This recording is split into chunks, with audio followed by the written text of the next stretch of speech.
Escape du Bois, Shaw, Harmonsworth. God forgive me. Wickedness.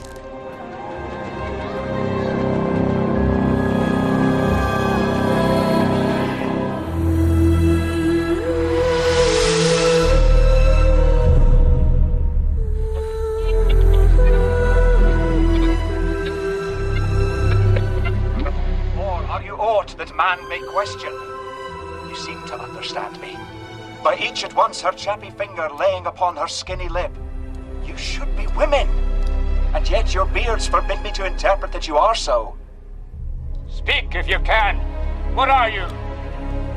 All hail Macbeth. Hail to thee, Thane of Glamis. All hail Macbeth. Hail to thee. Thank you, lad. Thank you. Order. All hail Macbeth. Good evening, Mrs. Coppins. Thou shalt be king hereafter. Wickedness. Oh, God forgive me. Perhaps somebody could watch out for the ambulance. Tuckerton. Mrs. Davis. De La Fontaine. Mrs. Davis.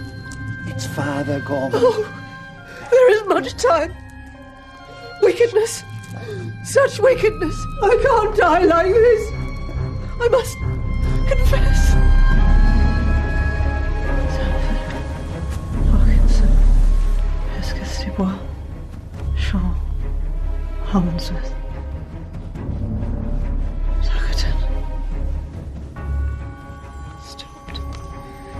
It must be stopped. I'll do everything that's necessary. Mrs. Davis? Mrs. Davis?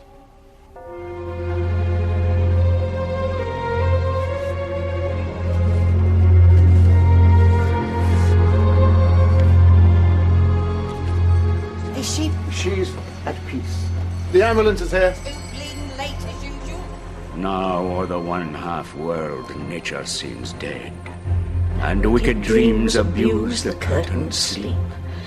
Witchcraft celebrates pale Hecate's offerings, and withered murder, alarmed by his sentinel, the wolf, whose howls his watch, thus with his stealthy pace, with Tarquin's ravishing strides towards his design, moves Like a ghost. Thou sure and firm-set earth, hear not my steps, which way they walk, for fear thy very stones prate of my whereabout, and take the present horror from the time which now sits with it, whilst I threat he lives.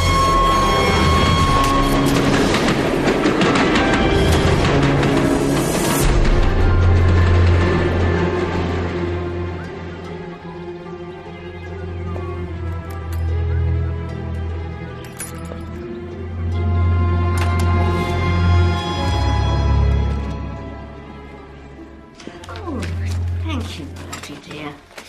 That does look good. You've got a letter. Yes, I see. London W2. Where's that? Paddington, I believe. Is it from a secret admirer? Hardly. Father Gorman's a man of the cloth, dear. So I hardly think it. The following for safekeeping. How very strange. What's Rev 68, miss? It isn't done to read other people's correspondence, you know. No, miss. But what's it mean? Well, it's the Book of Revelation, chapter 6, verse 8. And I looked, and behold a pale horse, and his name that sat on him was Death, and hell followed with him. Don't like the sound of that. Well, it's the Bible, dear. I'm not sure you're meant to. Oh, good morning, miss. Thank you, Billy, dear.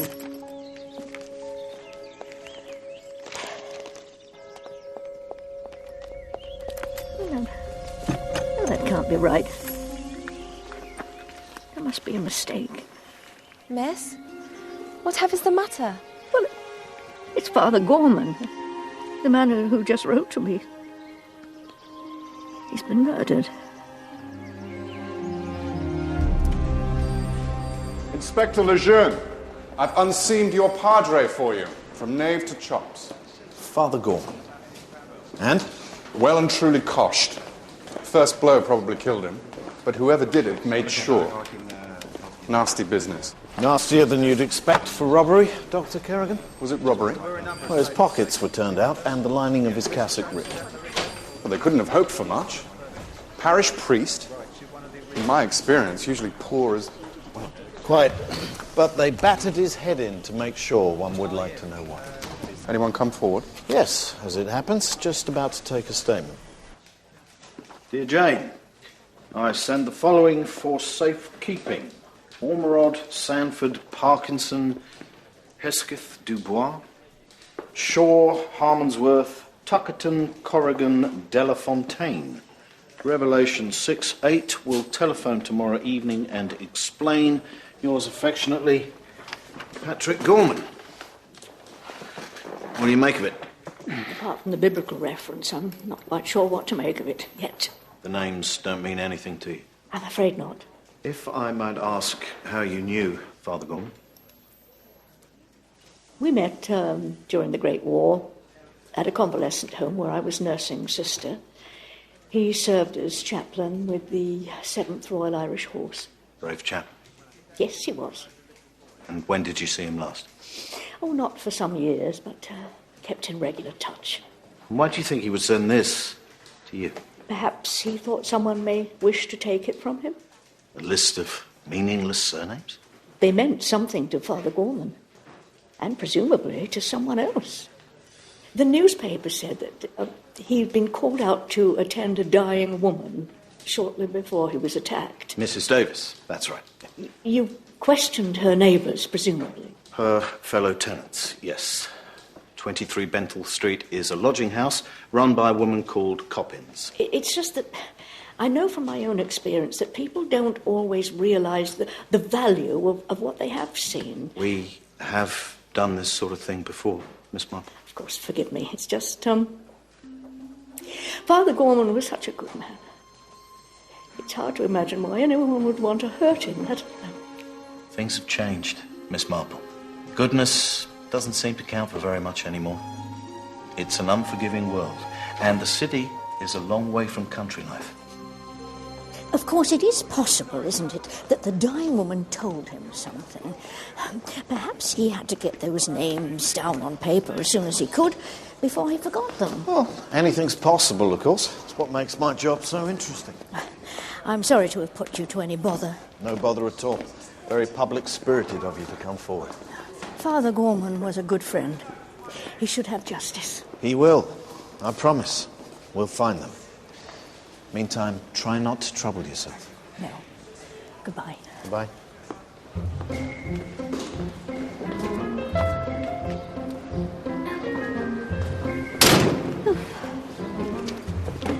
The officer said Paddington Station, ma'am. Yes, thank you.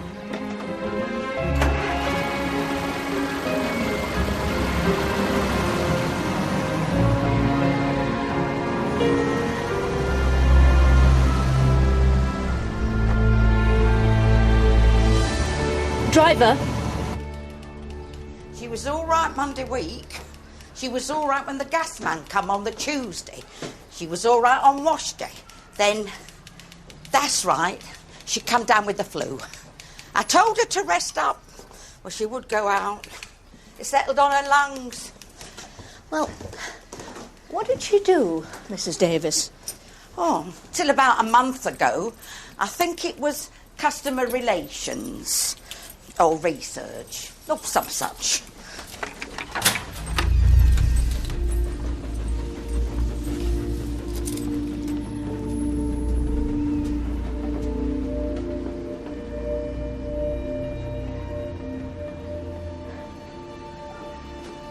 Had she been with you long, Mrs. Davis? About 6 months. Paid her rent regular. Seemed like a nice, quiet, respectable person. Though what more I can tell you, I'm sure I don't know. Not that I wouldn't be willing to help if I could. Oh, thank you, but I do need help.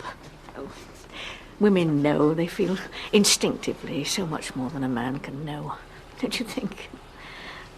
When you brought Father Gorman to her, was there anything they said that was perhaps odd to you? Not odd, so much as... I heard her say something about wickedness. Wickedness? Did she? Yes. Well, they have to confess, don't they? Romans, before they die. So I suppose that was it. Was she an unhappy woman, do you think? Oh, I wouldn't say so. Businesslike she was, methodical. Nothing worrying her that you knew of? No. But there was that one time, well, about a month ago, she was in the hall by the mirror putting a coat on for work. If things aren't all they should be, it's better not to know, don't you agree? I'm sure that's right, dear. Everything I've done has always been perfectly straightforward. I've nothing to reproach myself with. What do you think she meant? I've no idea. It struck me at the time as being a queer thing to say. But people do come out with them. Oh, yes. Yes, they do.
Mr. Osborne? Yes? Jane Marple, I wonder if I might bother you for a moment. Mrs. Coppins said that you were waiting in the street for the ambulance that attended to Mrs. Davis. That's right. Jolly cold it was, too. Were you a friend of Mrs. Davis? Thank you. No, Father Gorman. The priest who... Oh, I see. Yes, of course. My condolences. Yeah, thank you. I wondered, perhaps had you seen anyone loitering about, watching the house? Well, I did see someone. Oh? He was tall, about 50-ish, wore his hair rather long underneath his trilby. Oh, he had a sort of half-moon scar about here. Oh, yes. He struck a match, you see, to light a cigarette. That's when I noticed. What was he doing? Just standing on the corner, smoking. Then the ambulance arrived, and I'm afraid I got rather caught up in all that. Did you tell the police? I did mention it to the constable. Not that he paid it much mind. They seem to think it's a straightforward case, Father Gorman. Robbery. Yes, they do, don't they? You don't? Well, you see, on the night he died, Father Gorman sent me a letter. He did? Just a list of names for the most part. Well, I shan't keep you any more, Mr. Osborne. I've disturbed you enough as it is. Oh, hardly. No, I'm just typing up my sales report for the office. Oh, thank you, Mr. Osborne, thank you. Oh, not at all. If there's anything else I can do. Oh, you know, as a matter of fact, I rather think there is. Ormrod, Sanford, plenty of those. Parkinson, not uncommon. Hesketh du Bois, that's a bit of a mouthful, can't be many of them. Hesketh.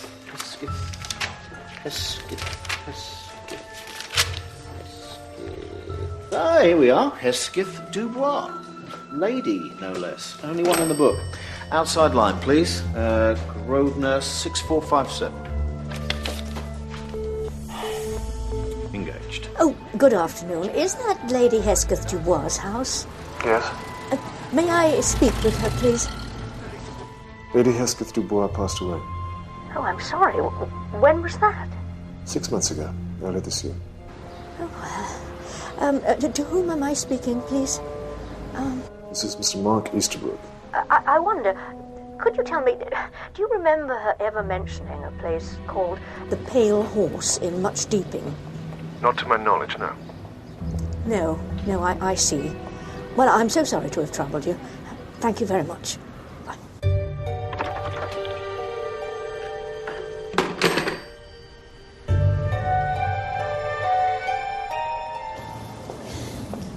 It's such a desolate spot. I shouldn't have brought you here. I asked you to. All the same. No, and thank you for coming with me. I don't think I should have had the courage to come here on my own. Somehow I doubt that. You seem quite brave indeed. I don't know about brave, but one must face things as they are. The truth, however awful, can never be as bad as one's imaginings. I suppose not.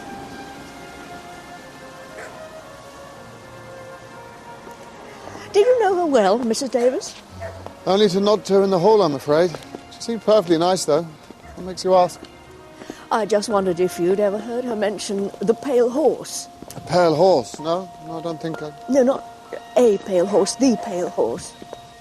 Can't say as I did. What is it? Well, I believe that it's a little hotel or inn of some kind in a little village called Much Deeping in Hampshire.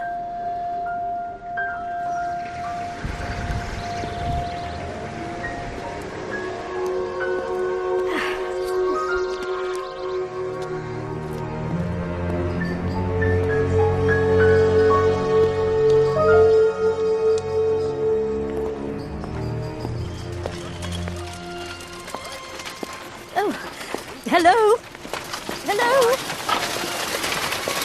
Back in there.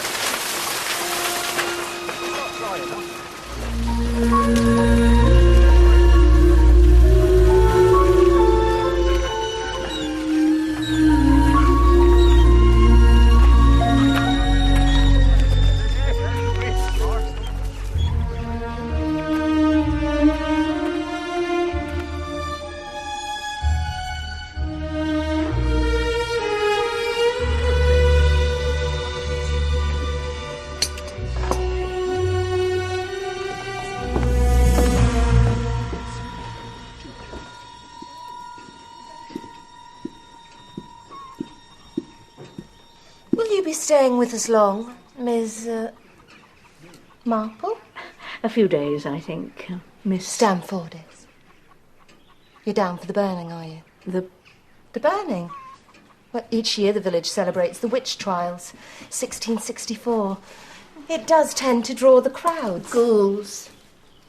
I can't say I approve, but it helps keep us afloat. Thurza Grey, proprietrix of the Pale Horse. Jane Marple, how do you do? Room 5, please, Sybil. Bella will take your luggage.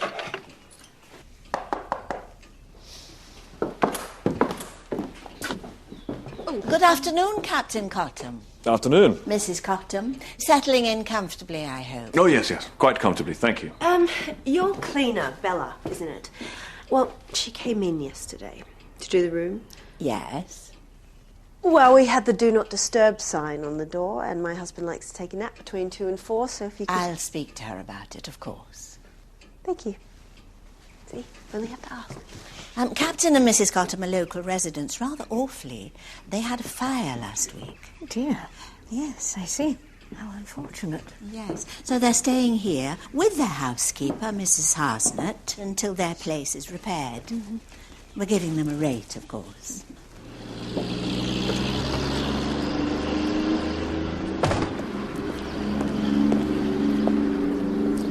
Right. Mr. Easterbrook? Yes? Lejeune, sir. Frank Lejeune. 617 Squadron. Lejeune? Well, I never. Hello, old man. How are you? Very well, thank you. Well. Good old Frank. So, what are you up to these days? I'm a police inspector. Heavens, there's a thing. For my sins. Well, other people's, sure. As often as not. I read your articles now and again. Oh, do you? I enjoy them very much. That's good of you to say so. Probably too late to say now, but I was very sorry about your wife. Thanks, that was...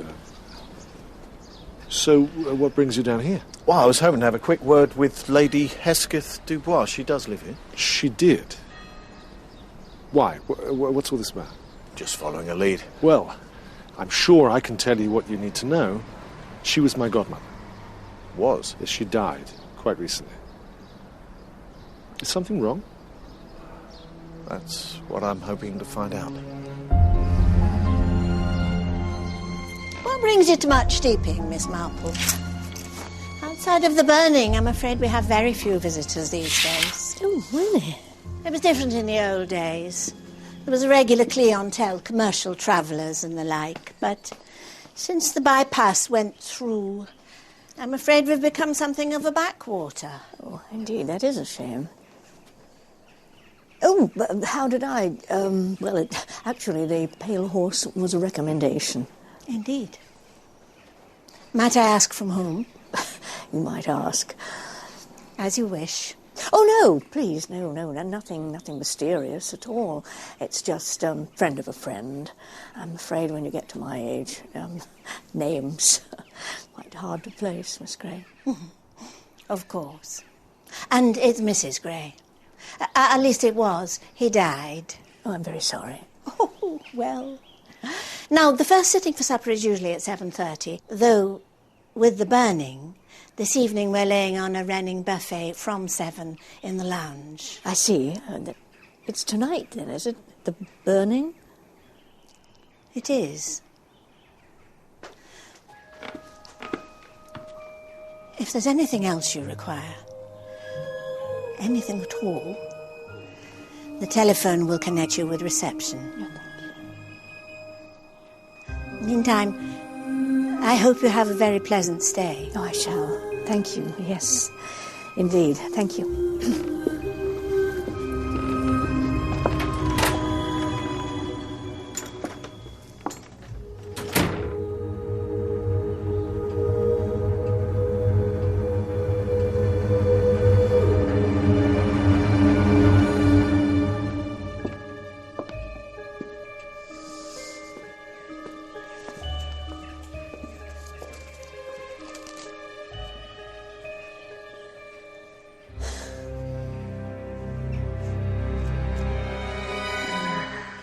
Hesketh Dubois, deceased. Seriously, Lejeune, do you really think this has a bearing on the death of Father Gorman? Possibly. Supposing that's the connection. What? You mean they're all dead? Shaw, Harmonsworth, Tuckerton. Let us take a few moments to remember Thomasina Tuckerton.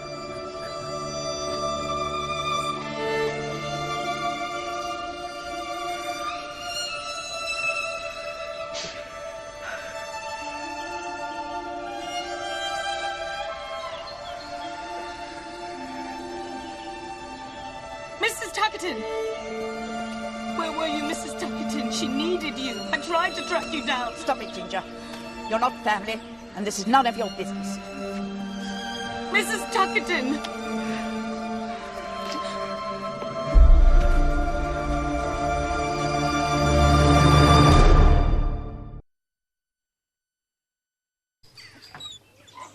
Oh, Miss Marple, what can I do for you?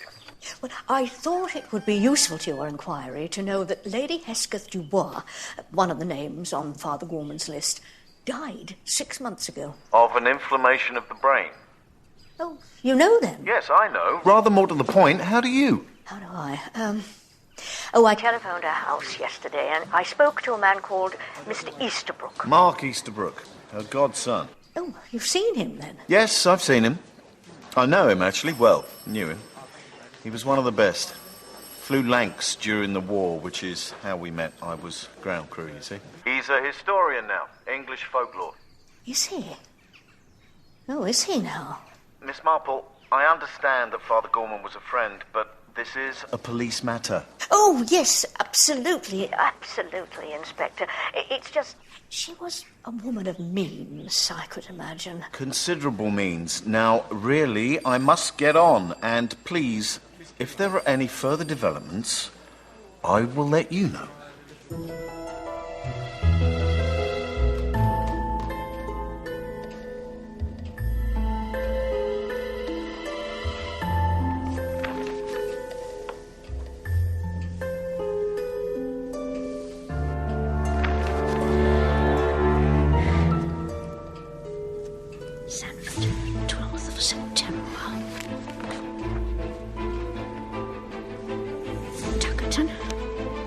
Is there something I can help you with? I was just wondering how busy you were in the spring. You were thinking of coming back so soon? Well, it is such a lovely spot, even at this time of year. Oh, we like it. Yes. Have you been here long, Miss Stamforders? Yes, we've been here 8 years. Thursday and I bought the freehold in April, 47. We'd seen it the previous year on a walking tour. Really, did you? But at the time it wasn't for sale. Do you think it would be beyond the realms of possibility that I might get a drink? Is Mrs. Gray not in the bar? Not unless you've cast an invisibility spell on her. Apologies.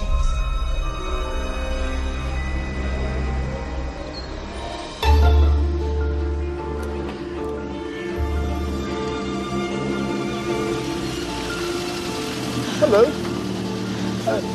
Need some help?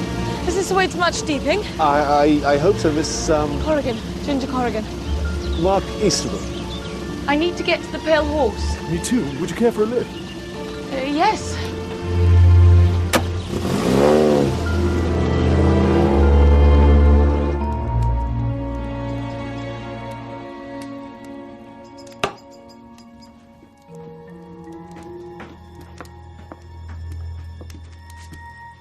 I'm afraid Mr. Venables can be something of a tartar if he doesn't get what he wants exactly when he wants it. I expect it's on account of his polio. Something I can get you. Yes, a blackcurrant cordial would be nice, thank you. Damn it, Cottam, I've warned you before about your bloody animal. All right, steady on. Good dog shot. I tell you, if I see it sniffing around my place again, I won't be responsible. Like you wouldn't be responsible for the fire at my house. What the bloody hell are you talking about? I'm not going to sell, I've told you, no matter what tricks you get up to. What are you talking Come about? You might have money, Venables, and good luck to you, but it doesn't mean you can have any damn thing you want. All I'm saying is I wish you'd keep your bloody dog under control. Stupid bitch is a menace. Look, I know you've had a few, but would you mind watching your language in front of my wife? My apologies. Right. Mrs. Harsnett not joining you for a constitutional today?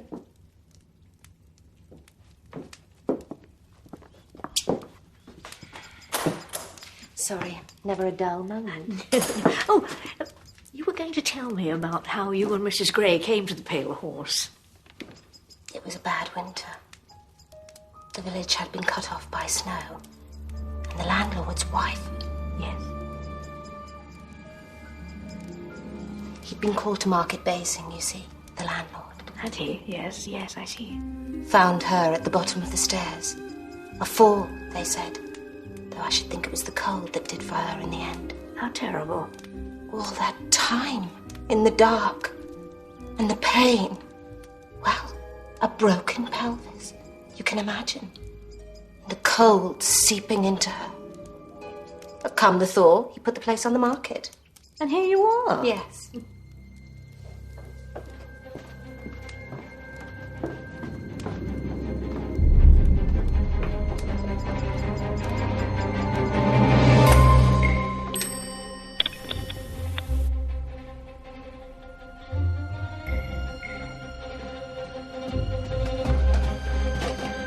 Hello? Mr. Osborne? Yes? Jane Marple. Ah, Miss Marple. You well? Yes, very well, thank you. It really is the most extraordinary place. Oh, did you find what you're looking for? No, nothing yet. But there is someone in the village I'd very much like you to see.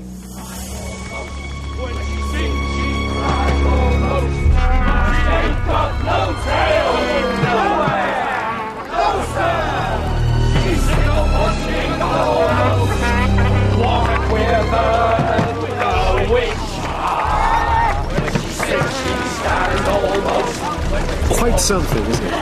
Yes, it is. Quite something. Mr. Easterbrook. Mark Easterbrook. Jane Marple. How do you do? May I introduce Miss Corrigan? Ginger, hello. It's my first time in Much Steeping. Thrilling, isn't it? Rupert Cottam, how do you do? Hello, how do My you wife Kanga. How do you do? Housekeeper, Lydia Harsnett. Hello, how do you do? Do you live in the village or are you just down for the burning? Locals, albeit displaced ones. We had a fire last week, so we're billeted at the inn. Oh, poor you, how bloody. The wealthy widow, Goody Khan! 3 past husbands!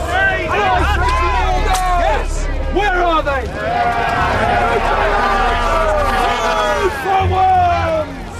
Didn't quite catch what it is you do, Mr. Easterbrook. I'm an historian. I'm down here researching the witch trials, Wincanton, Stoke Trista, and so forth. Have you anything to say? I'm innocent. And we say to you...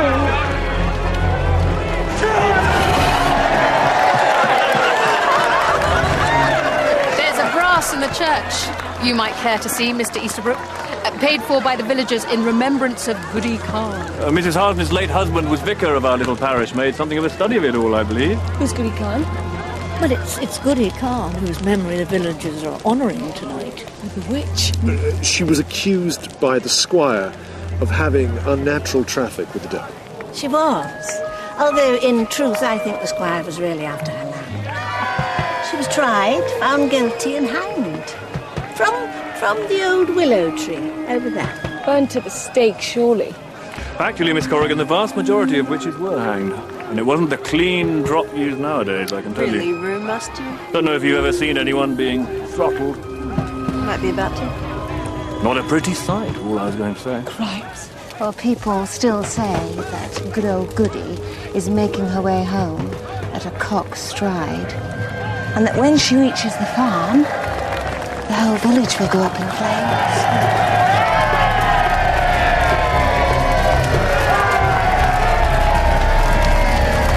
But to be honest, I've seen enough fire in the last 2 weeks to last me a lifetime. So, same with you, I'd like to go inside or do something I regret.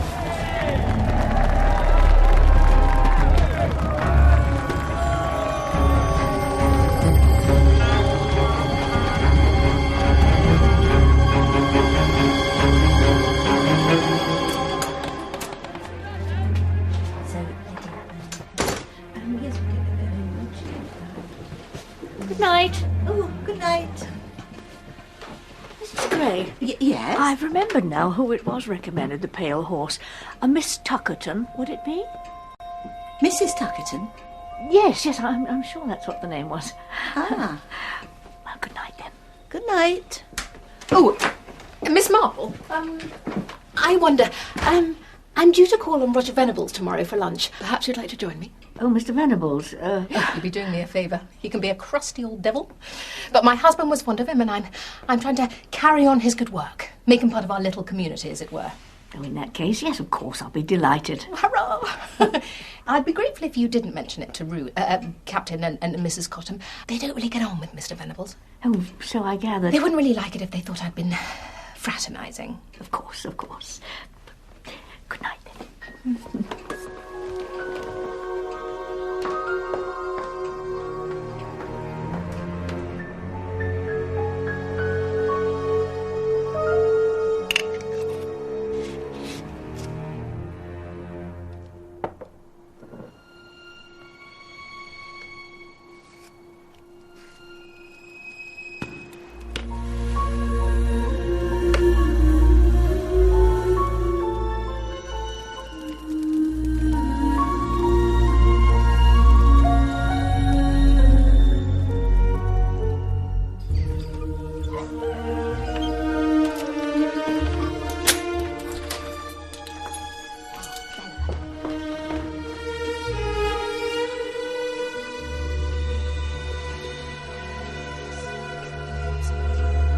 Good morning, Mrs. Gray.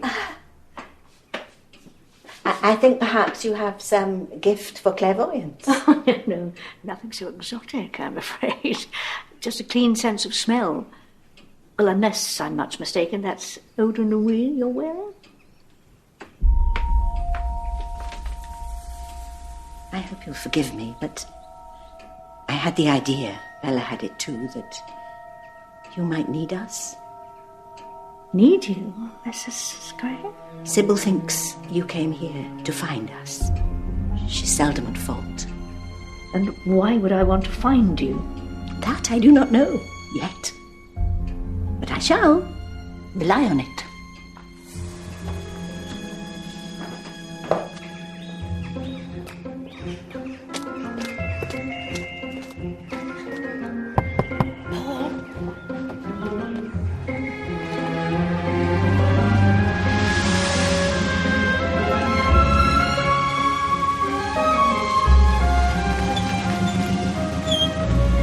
Last night at the burning, you're sure it was him, Mr. Venables? Yes. Well, heaven knows what he's done to himself since. Oh, the wheelchair. You know, from all I can gather, he's been unable to walk for some years. Really? You sure? I could have sworn that was the man I saw. Could you have been mistaken, perhaps? I could have. It's possible. Unless he has a twin brother, now that would be an answer. In fiction, perhaps, but in real life it doesn't happen, you know, it really doesn't. No. I expect not. I'm sorry. I can't help but feel like I've wasted your time. Oh, no, please, don't think that. Not at all. Your Father Gorman. Someone should answer for it.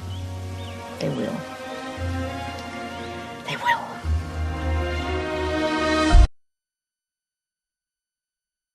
And I think it's possible that Mrs. Davis may have visited the Pale Horse. And what makes you think that? I found a list of names which matched those sent to me by Father Gorman, concealed in one of Mrs. Davis's shoes, of all places. Miss Marple, that's evidence. Oh, it is, Inspector. But more importantly, that list was written on headed notepaper from the Pale Horse. Please. Don't tell me you have taken it upon yourself to go down there. I'm afraid that would be an untruth. But you see, the names on Mrs. Davis's list have dates beside them which match certain entries in the hotel register. Do they? Well, I certainly think you might be onto something. Oh, do you think so? I do, but please, do nothing further. Well, I'm sorry, Inspector. It's a very bad line. I didn't quite catch that. Oh, there go the pimps. I haven't any more money to put in.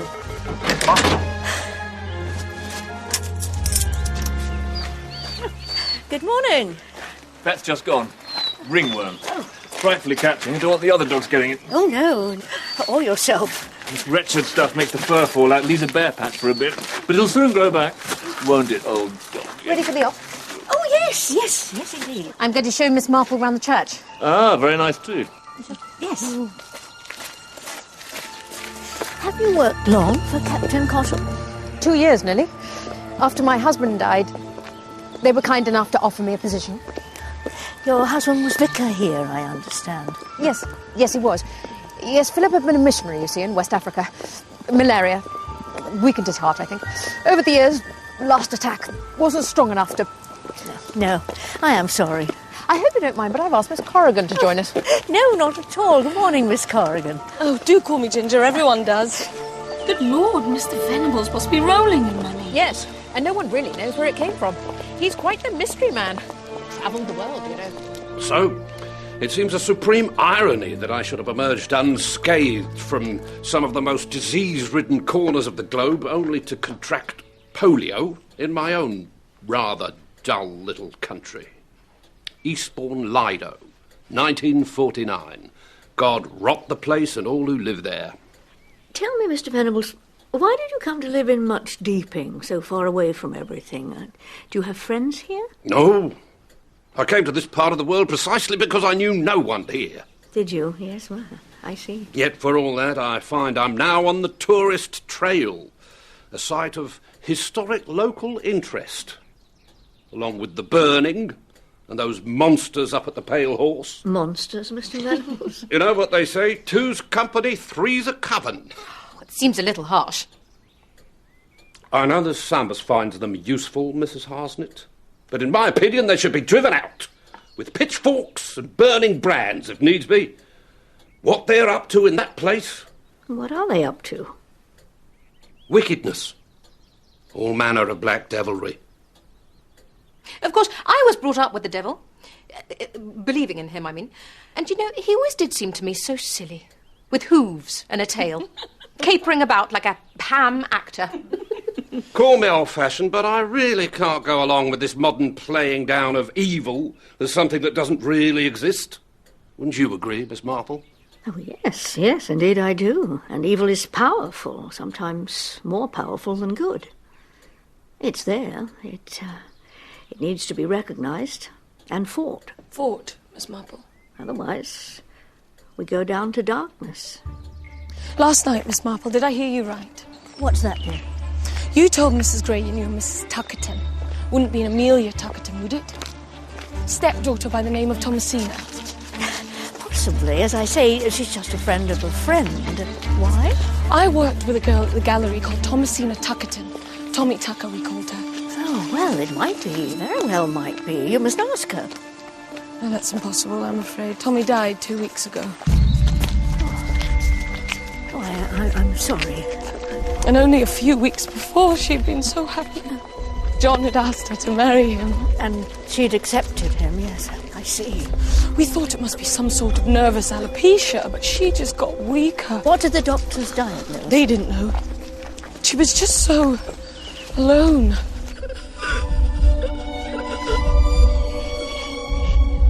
Her stepmother was on a cruise, so there was only me and John to look after her. And then, in the end, only me. She didn't want John to see her like that. Where's her father? Oh, he died himself less than a year ago, not long after Tommy's 19th. I finally ran her stepmother to ground in Rio. It was all I could do to persuade her to come back for the funeral. There was bad blood between them. She said John was only after Tommy's money. She was a wealthy girl. Oh, she would have been. Her father left her a fortune to be held in trust until Tommy was 21. Or until she married. That is so often the way. It goes now, I suppose, to the stepmother. Yes. Yes. That, too, is so often the way. There you are. I was wondering where you'd gotten to. Why? What's to do? Well, Mrs. Gray's showing Mr. Easterbrook some of her books, and as a consequence, we've been invited to tea in her sanctum sanctorum. Apparently, it's in the old courthouse where Goody Khan was tried.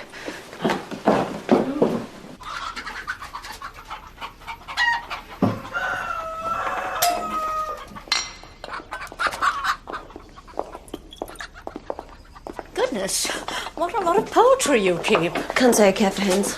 Mostly cockerels, they be. Table birds? Them's useful to us. Whatever they are, I don't like them. Damn things look at you as if they know what you're thinking. Perhaps they do, Mrs. Cotton. I mean, this is interesting. Oh. Yes, this is powerful.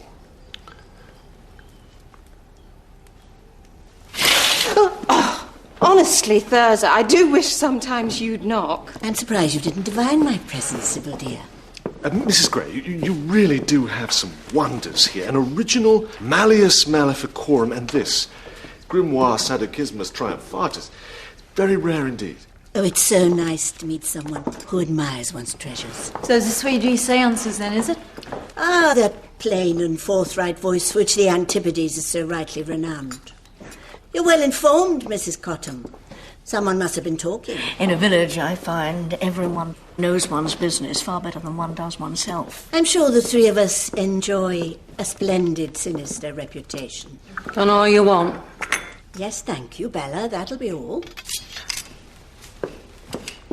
Give it here. I'm sure someone will have told you. Bella is the local witch. Really? Yes, she has certain powers, though not as great as those that Sybil enjoys. Well, I have always been attracted to the occult. Even as a child, I realised I had unusual powers. Did you, really? Oh. Automatic writing came quite naturally to me. I didn't even know what it was. I'd just sit there with a pencil in my hand, not have a clue what was happening. Automatic writing. Now, the difference between that and mindless scribbling is... Interpretation. Ah, yes, of course. You don't believe any of this, do you, Miss Marple? But you do, don't you? I don't believe, Miss Marple. I know. Why else have people come through the ages to the necromancer and the witch doctor? There are only two things people want badly enough to risk damnation. The love potion and the cup of death. Ah. So simple, isn't it? Love and death. The love potion to win the man you want. A draught to be taken at the full of the moon. Recite the names of the devils. Draw patterns on the floor. All window dressing. The truth, of course. The aphrodisiac in the draught. And the cup of death? Untraceable poisons, perhaps? Poisons, childish stuff. There are new horizons, Miss Marple. The mind. Knowledge of what it can do and what it can be made to do. Made to do? Influence your subject to commit suicide, is that it? No. The psychologists have shown us the way. The desire for death. It's there in everyone. And that desire can be stimulated. You don't need to kill your victim. All you need to do is will him to death. Can you do it?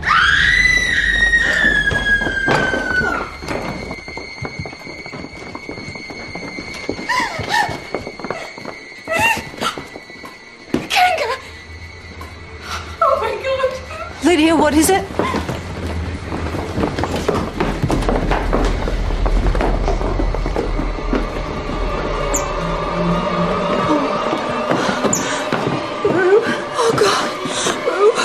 What's wrong with him? What happened here? Oh, my Rue, darling.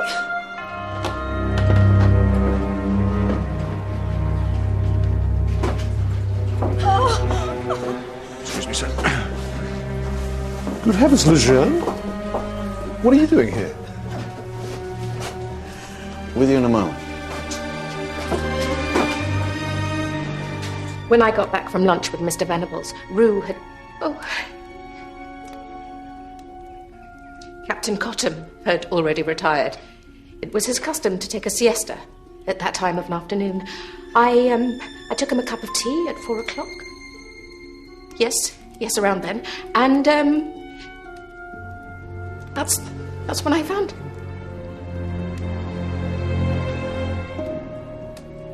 Rupert was in the garden with the dog. That was the last I saw him. He was so full of life. We were so happy. And I wasn't even there. I wasn't there.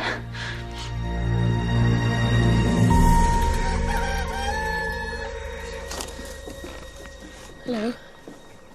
Oh, hello. Thought you might like this. Oh, thank you. You've been seen? Yes. Though what the police think, I can tell them. There's no suggestion there are any suspicious circumstances. Not so far as I know. I've been meaning to ask. How was it you heard about the Pale Horse? It's my field. English folklore. Yes, of course. What's your interest? Oh, just bad old curiosity. I'm not sure I believe that for a moment. In fact, you strike me as the sort of young woman who's never had an idle thought in her head. I'll take that as a compliment. You should.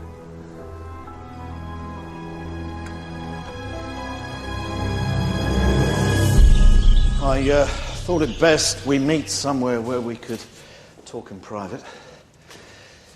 Now, I've asked the local pathologist to pass his findings on, but first impressions are Captain Cottam died of natural causes. Natural causes? His heart. It would appear he'd been exerting himself, after a fashion. I understood he'd gone for an afternoon nap. It's possible he may not have been having 40 winks by himself. Oh yes, well, I see. I must say, I thought there was rather more to their arrangements than simple housekeeping. Yeah, and Mrs. Cottam, party to it, would you think? I would think so, wouldn't you? Goes on, Miss Marple, you only have to read the Sunday papers. But it doesn't mean there's anything sinister about it. Look, I'm sorry, I know you've the best of intentions, but the long and the short of it is, I can't go poking my big London nose into Hampshire police business because you've got a feeling. It isn't done. No, of course. Mind, you could have knocked me down with a feather, running into Mark Easterbrook again so soon. I'll admit it's a rum go finding him down here. Not that I'm suggesting he was involved with what happened to Father Gorman in any way. No, of course not. But it is a long while since you've seen him. The man you knew. He does seem changed. But he's more caused than most. Maybe since Isla. His wife. Whirlwind romance, head over heels. Whisked her off to Italy for a honeymoon, Amalfi Coast. Car accident. Brakes failed. She was killed outright. I imagine Mr. Easterbrook was lucky to survive. She was with a friend. Ah. Local police tried to pin it on Mark, of course, jealousy, but it didn't stick. Anything in it? I'd have sworn not, but given the right circumstances, who knows what a chap might do. Tell me, Inspector, have you ever heard of a physician called Sir William Dugdale of Harley Street? He's a nerve doctor, isn't he? So I believe. Yes, we use him sometimes if one of our men goes down with a bad case of the jitters. Why? What about him? Perhaps you might like to ask him about one of his patients, name of Venables, Prize Court. Much deeping. Bye, Miss Marple. Goodbye. Miss Marple. Oh, Miss Corrigan. You said evil had to be fought. Otherwise, we'd go down to darkness. Did you mean it? Every word. Is there something you'd like to tell me, perhaps? Yes. About your friend, is it? Tommy Tuckerton. You're worried that her death was perhaps not entirely a natural one.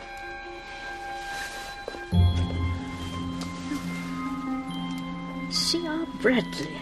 I found it at Tommy Tuckerton's house. Her stepmother had it. That's what led me here. Charing Cross 6502. Have you tried to contact Mr. Bradley? I'm ashamed to say I was afraid to, on my own. Well, there's two of us now. Two of us? Yes, you see, I too lost a friend, a very dear friend. His name was Father Gorman. And somehow the Pale Horse, perhaps with the help of Mr. Bradley, is at the heart of it. And now with Captain Cotham's murder. Murder? I thought a heart seizure. Oh, no, my dear. He was murdered, I'm quite sure of it. But why and by whom? We'll get to the bottom of it. I know we will. Oh, yes. But we must beware. For even while we are hunting him, I fear he may well be hunting us. Please be careful, Miss Marple. Don't worry. I'll be back from London tomorrow. See you then.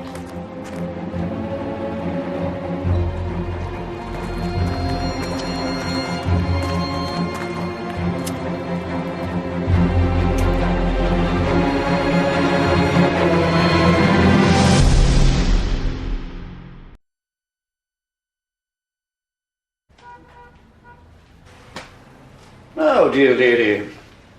How may one be of service? Oh, thank you.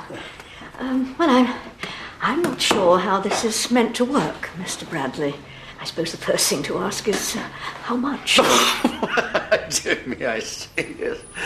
That's not how we go about things. Dear me, no. No, we haven't introduced ourselves yet, have we? I don't think I ought to give you my name. Oh, cautious. Yes, I like that. Yes, admirable quality. But I think we may allow ourselves a moment's candor. Who has it sent you to me? Let's just say a friend of mine has a friend who has a friend. Quite. You know my calling, I presume. Turf Commission agent. Interested in horses, perhaps? Betting? Any particular horse you had in mind? A pale horse? Very good. Excellent. Oh, you yourself, if I may say so, seem to be rather a dark horse. Let me assure you that there's no need for any anxiety. I'm a lawyer myself. Disbarred, I understand. Unfairly, of course. Just so. But disbarred or not, I do know my law. And everything I recommend here is perfectly legal. It's a question of a bet, you see. A bet? That's right. A man, or in your case, mutatis mutandis, a woman, can bet on anything he pleases. Whether it will rain tomorrow, whether the Russians can send a man to the moon, or whether Mrs. X will die before Christmas. You follow? Look, correct me if I'm wrong, but I keep thinking I saw you at Kensal Green Cemetery the other day. You did. I would have mentioned it myself. But running into you again, I didn't want you to get the idea I was some kind of oddball, following you. What were you doing? I was visiting my late godmother, Min. More properly, Lady Minerva Hesketh Dubois. She died earlier this year. Let's assume a hypothetical case. Someone would like to know when Great Aunt Eliza is going to die. Eliza could live on, pepped up by doctors, for another 10 years. Would you be delighted, of course? You're fond of the old girl, but how useful would it be to know? You follow? Oh, yes. And that's when yours truly comes in. You bet me a certain sum that Aunt Eliza will be hale and hearty until Christmas. I bet that she won't. There's nothing against that, is there? She was a decent old stick. Good innings, mind. 71. But she went through it, poor thing. I mean, it was quick as you like, but all over in a week. You wouldn't let a dog suffer like that. She wasted away to skin and bone. Her hair. Her hair? Well, just came out. Clumps. Dignity. You know, for a woman especially, crowning glory when all's said and done. No matter how old you are. You were fond of her? Yes. Yes, I suppose I was, rather. She was always there when things got bad. Did they get bad often? Once. Very.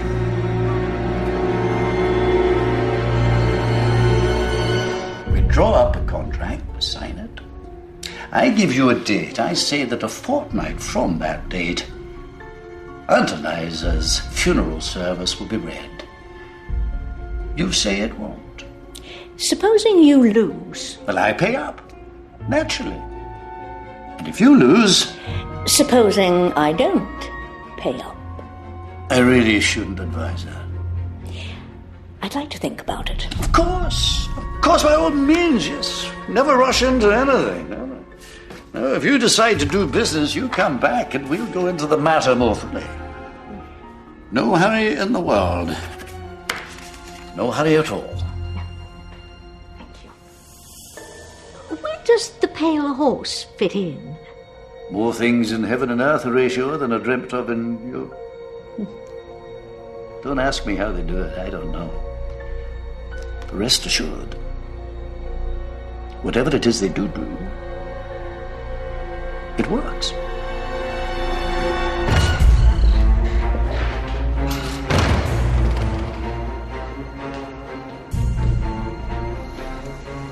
Bradley, eh? I should have known. Caused us no end of trouble over the years. But he's a slippery customer. Knows every legal dodge in the book, somehow always stays just the right side of the line. But we were talking about murder, organised murder. And that's partly what I can't square. Bradley's a wrong 'un, but something like that. Chance of having his neck stretched. I'd have said that was right off his beat. Yes, I agree with you, Inspector. Mr. Bradley's involvement begins and ends with the financial transaction. He's a go-between, nothing more. Oh, and I did hear back from Sir William Dugdale, the nerve chap you asked me to get hold of. No go, I'm afraid. Venables has as much chance of walking as I have of flying. You know, Inspector, despite all the evidence to the contrary, I think it would still be worth one's while to keep an eye on Mr. Venables. Really? Oh, yes, I would go so far as to say he may well be key to unwrapping this whole affair. There are dark forces at work here, Inspector. They must be forced into the light. Somehow I don't like the sound of that. Whatever suspicions you may have, you must leave things to the police and not take any action of your own. No, of course, Inspector. No, you're right. I wouldn't dream. Dear me, no.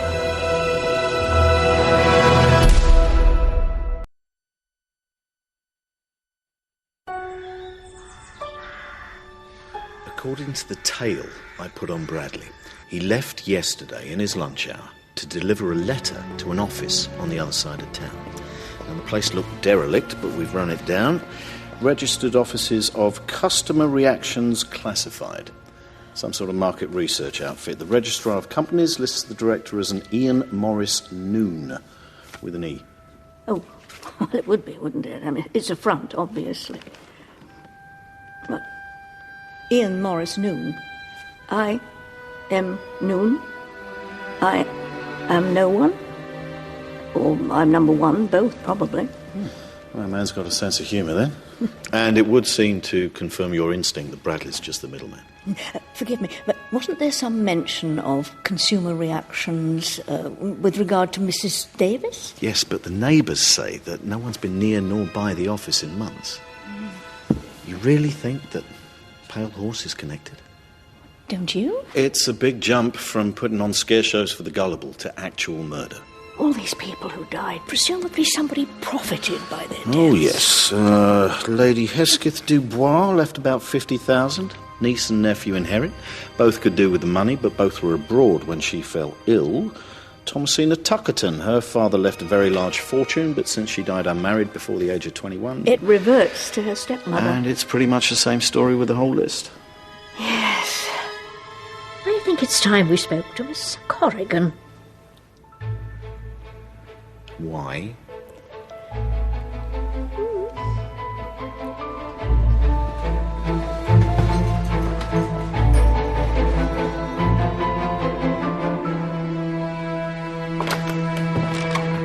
Good heavens.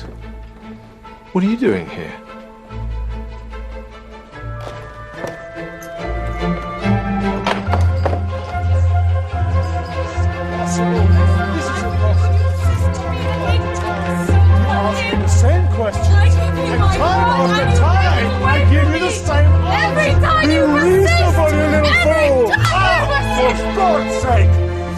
For God's sake, woman!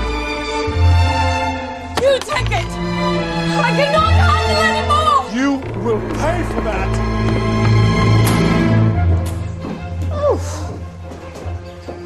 Oh, Miss Corrigan, I thought you were here till the end of the week. Fred have been called back to work. An emergency at the gallery. Oh, I am sorry. I shall be sad to see you go. Your bill, Miss Corrigan. Thank you. Mrs. Gray, I wonder, could you do me a favour? While packing, I noticed I seem to have misplaced a glove. Brown suede, the left, if you should I'll have... send it on to you. Well...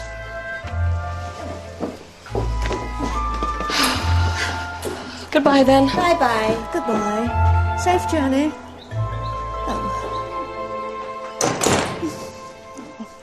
Miss Marple.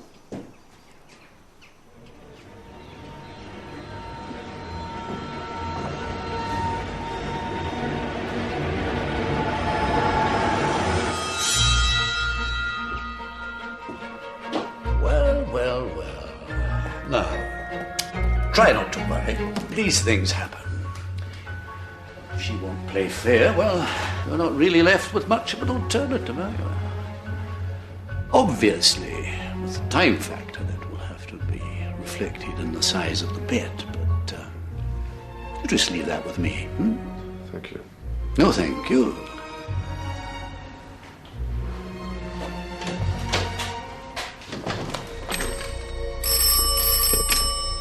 The Pale Horse? Oh. Tonight? I've had the preliminary findings on Captain Cotton through. Doesn't look to have been a heart attack after all. The pathologist says he's never seen anything like Cotton's insides. It looked as though he drunk about a gallon of drain cleaner. Morning. Oh, great heavens.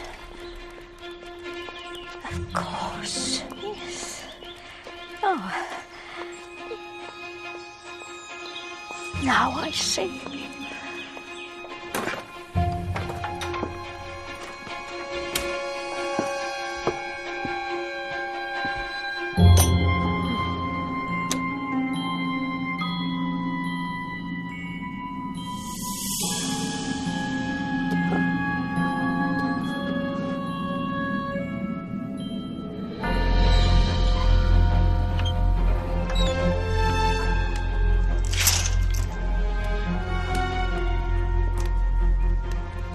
Once the invocation is completed, there can be no going back. Death will have its dominion. You are resolved.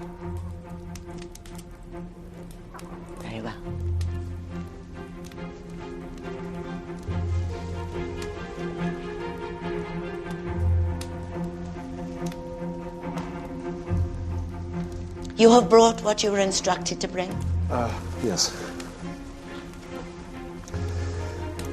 It belongs... No. No names.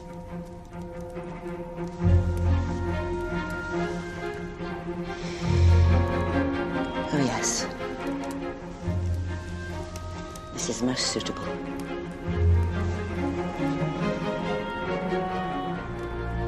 The physical emanations of its wearer are very strong.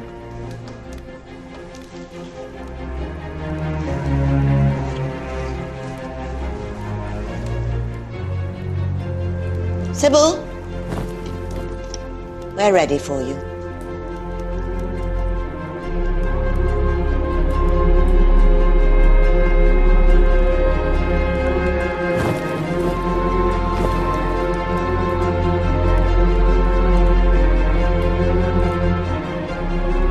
I must impress upon you the necessity of remaining absolutely still. I am summoning forces into this room, dangerous to those who do not know how to control them.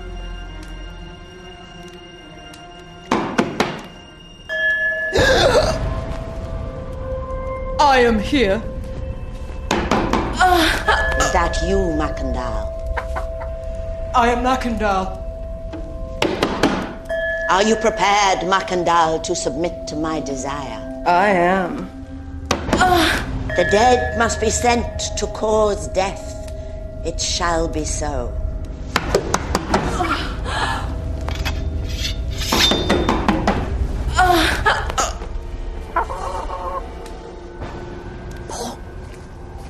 Paul. Well, did you get a look at his legs? No, I didn't, but I think I know how he's been doing it. You do? Yes, let's just watch for a while.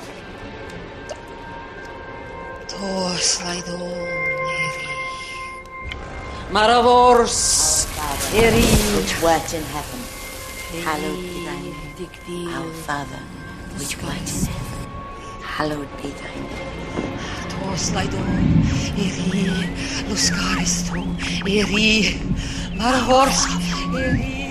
Which wert in heaven, hallowed be thy name.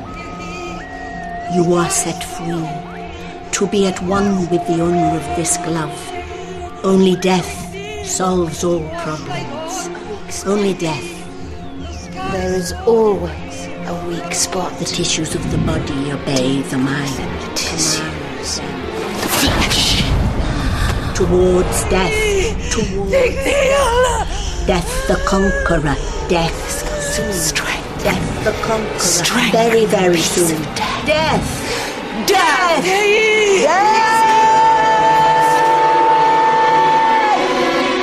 What if he had a twin brother, you said?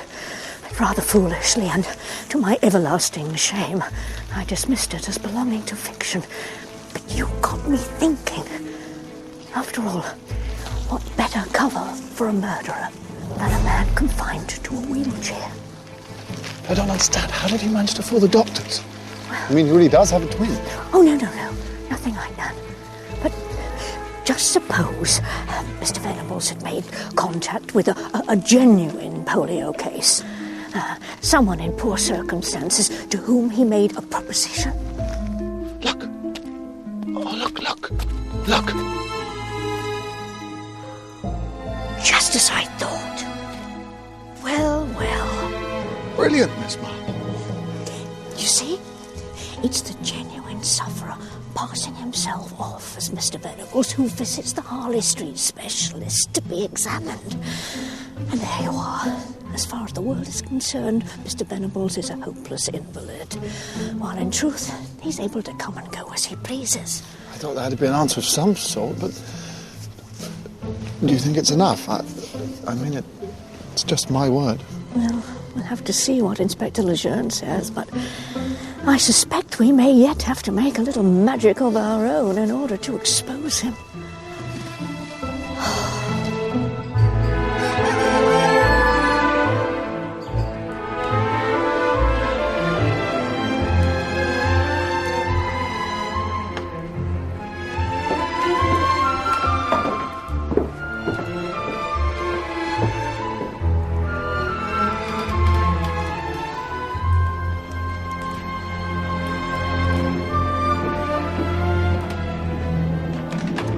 me a moment. Ooh. There. Okay. Oh. I think I must be molting. Are you sure you're up to this, Miss Marple? I think I might be coming down with a cold, but I'm not going to let it stand in my way. There. Now, are we for the off? Inspector, I think I'd like to know what the hell is going on. You come in here, you commandeer my hotel. It's a damned outrage. Actually, Mr. Venables, I believe there's a matter on which you might be able to assist us. Really? And what might that be? On the 5th of March, a parish priest by the name of Father Gorman was murdered in Westbourne Street, Paddington. Is that so? I must confess, now the moment's here, I'm more than a little nervous. I must admit, I'm somewhat apprehensive myself. My only regret is I wish I could be there to see the look on his face. Yes, but we must follow Inspector Lejeune's advice. You're our star witness. Only you can identify him. And if this is to work, we must time your entrance to maximum effect.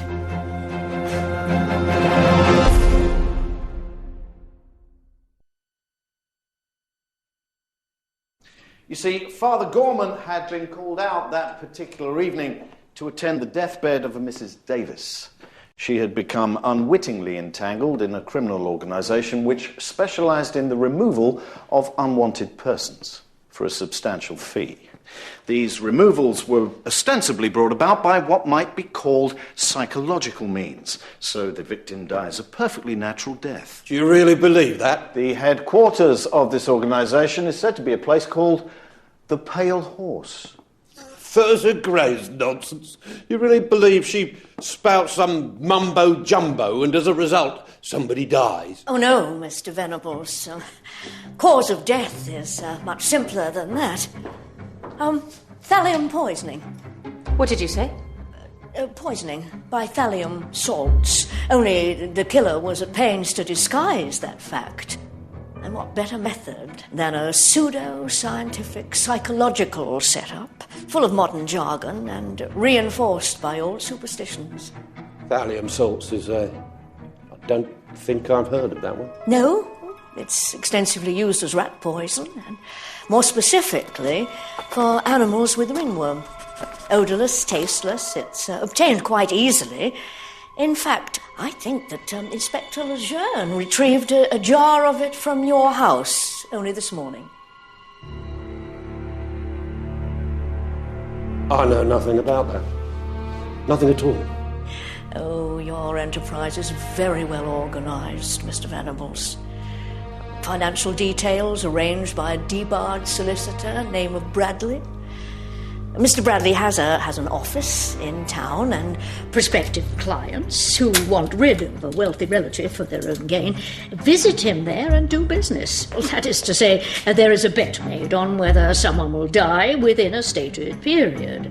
When Mr. Bradley wins his bet, the money has to be paid over quite promptly, or something unpleasant is liable to happen. That's all Mr. Bradley has to do. Make a bet. Simple, isn't it? It would certainly seem so. Oh, it is so, Mr. Venables. For barring the depositing of certain monies, together with the name of the intended victim, to a certain address, that's the end of Mr. Bradley's role in the affair. Miss Marple. Thank you, Inspector. The client then comes here to the Pale Horse, where a show is put on by Mrs. Gray and her friends, which usually impresses in the way it's meant to. I hope you're not suggesting that I'm involved in all this. Oh, no, not at all. Well, not in the actual killing, although that's certainly the impression you like to give, Mrs. Gray, isn't it? Cat got your tongue, Mrs. Gray? I thought as much. For all that you enjoy letting people think you really do have power over life and death, like Bradley, your involvement was merely so much pantomime. Pantomime? Financially rewarding, no doubt, but pantomime all the same. How dare you? Oh, I dare.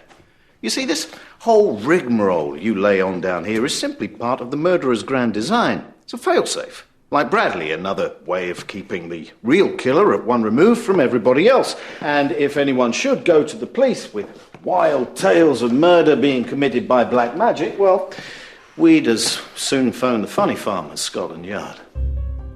You mean people really have died? Oh, my God. We didn't know. Tell them, Thurza. We didn't even know who it was we were meant to be cursing. Well, not their names. And there was never any money involved. Tell them, Thurza. Oh, for God's sake, Sybil. How else do you think we've kept afloat since the bypass went through? Do you think all of this just pays for itself?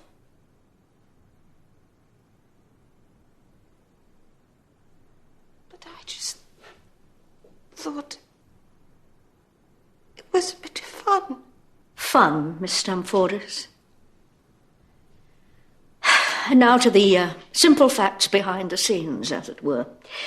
Certain women, to the best of their knowledge, bona fide employees of a consumer research concern, are sent by the anonymous head of the enterprise to canvass a particular neighbourhood with a questionnaire.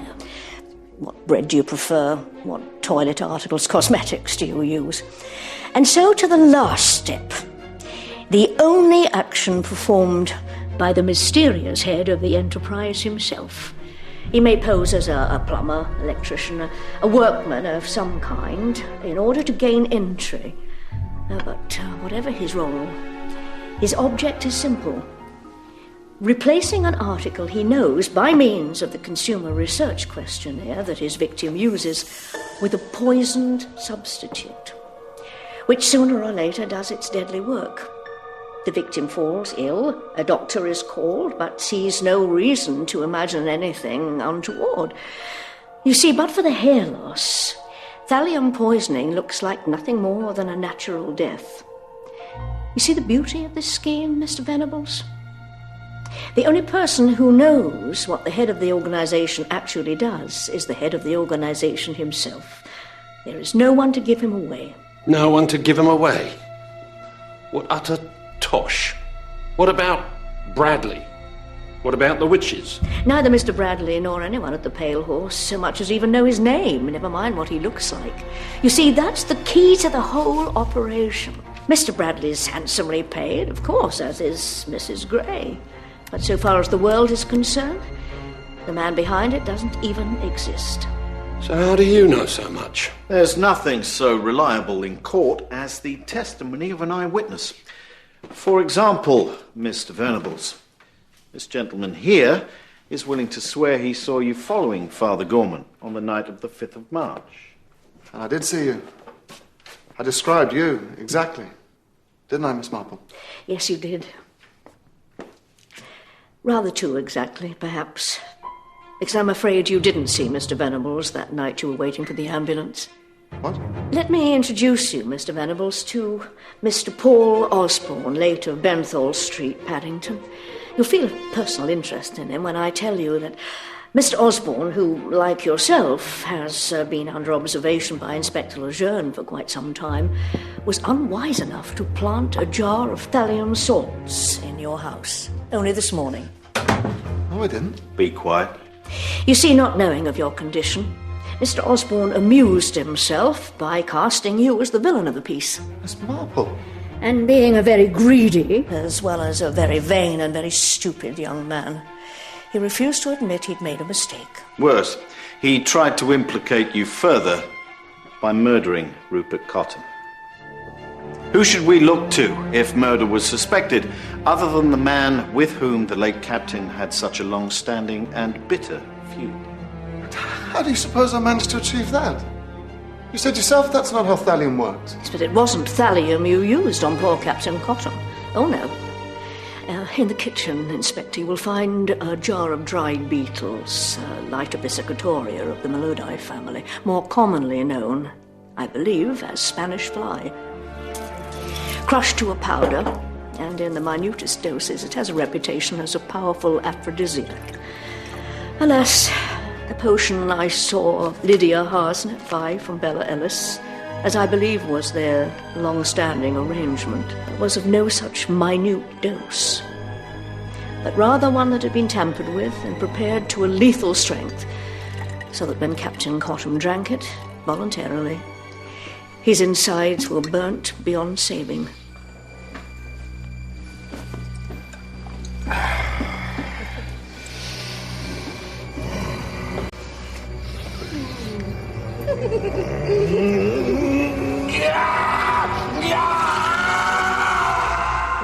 case, Mrs. Harsnett. Lydia?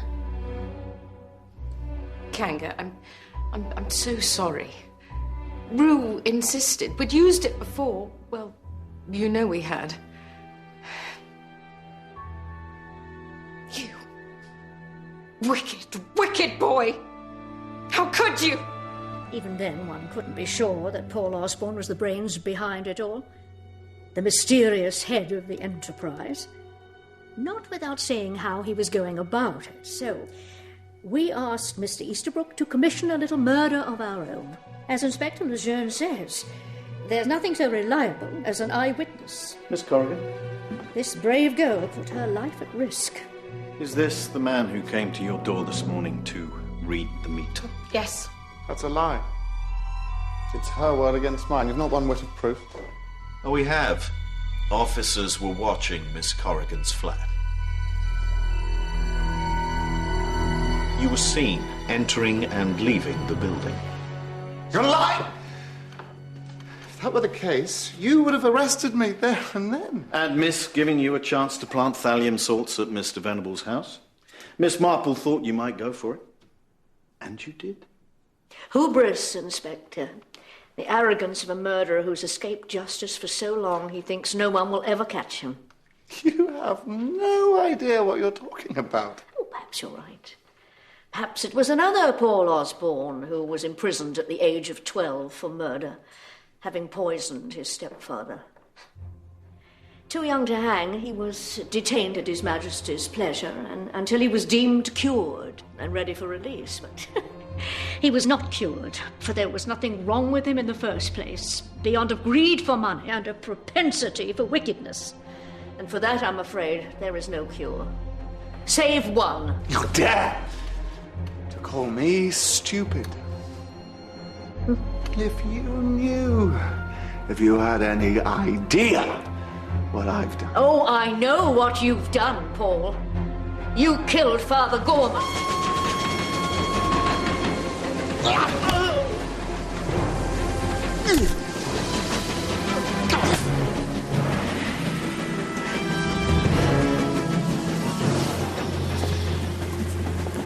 And now I know why. Really? You killed him because you realized Mrs. Davis would have told him what she knew of the Pale Horse. And how do you imagine Mrs. Davis knew about the Pale Horse? Oh, I imagine it began with something as simple as recognizing a client's name in the obituaries column. And once you've seen one, well, I suspect she followed Bradley back from one of his trips to the headquarters of Customer Reactions, consulted him, perhaps much the same as we did, and that's what led her here. And well, you couldn't have that. So you poisoned her. You suspected Mrs. Davis knew the names of all the people you had murdered. Well, you were right. She'd made a list. You think you know it all, don't you? Oh, well, we'll see who has the last laugh. You'll be sorry. I presume by that you're referring to the pot of face cream I keep on the dresser? The one you laced with thallium? Well, fortunately for me, I'm rather set in my ways, and I always keep the labels on my potions turned towards me. It's so much quicker to see what you're looking for. But you're ill. As I said, I think I may well be coming down with a cold. Your hair. Window dressing, Mr. Osborne. As Mrs. Gray will confirm, the trick with magic is always to show the audience exactly what it is they expect to see. Now you see it. Now you don't. You are an interfering old witch. And I'll kill You won't be killing anybody, not where you're going. Get him out!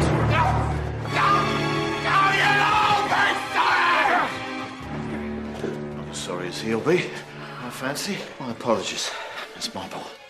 No, Inspector. Not at all.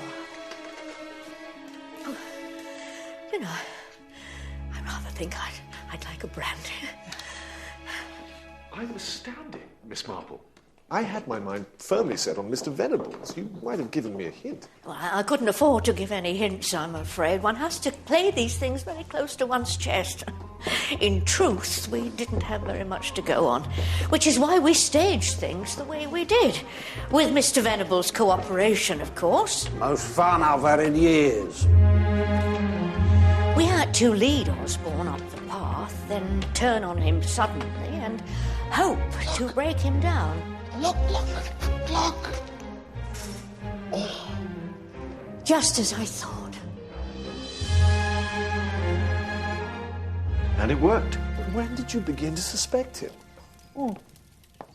Well, it's extraordinarily difficult to make up a description of anybody. Try it. You'll find you're unconsciously describing someone you know or you've seen somewhere. I'd say Osborne saw Mr. Venables sitting in his car one day here in Much Deeping and was very struck by his appearance. But, of course, if he'd seen him that way, he wouldn't have known he was confined to a wheelchair. And what about Thirza Gray's part in all this? Sybil Stamfordis and Bella. I wouldn't worry too much about them, Mr. Venables. I shouldn't be surprised if some dark and moonless night they just mounted their broomsticks and slipped quietly away. Cheers.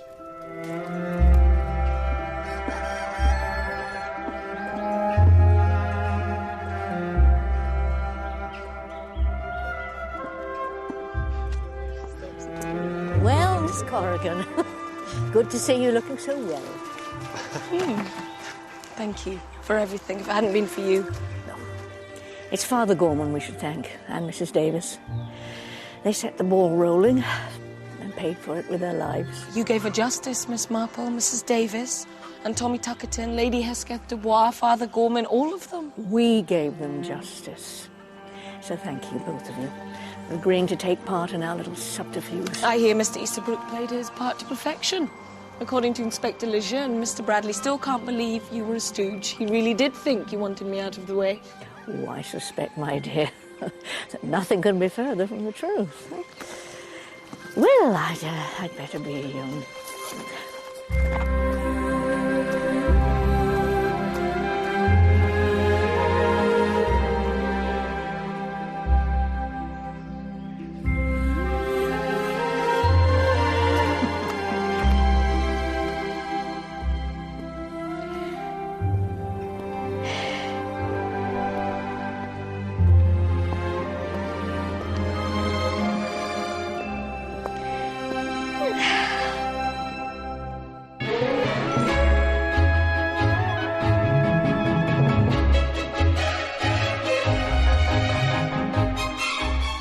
Series 1 to 4 of Agatha Christie's Marple, starring Geraldine McEwen and Julia Mackenzie, is available now in a DVD collection. While tomorrow night, after more than 25 years on the air, there's a poignant end in store for the bill, but not everyone is feeling sentimental in the last ever episode, tomorrow at 9.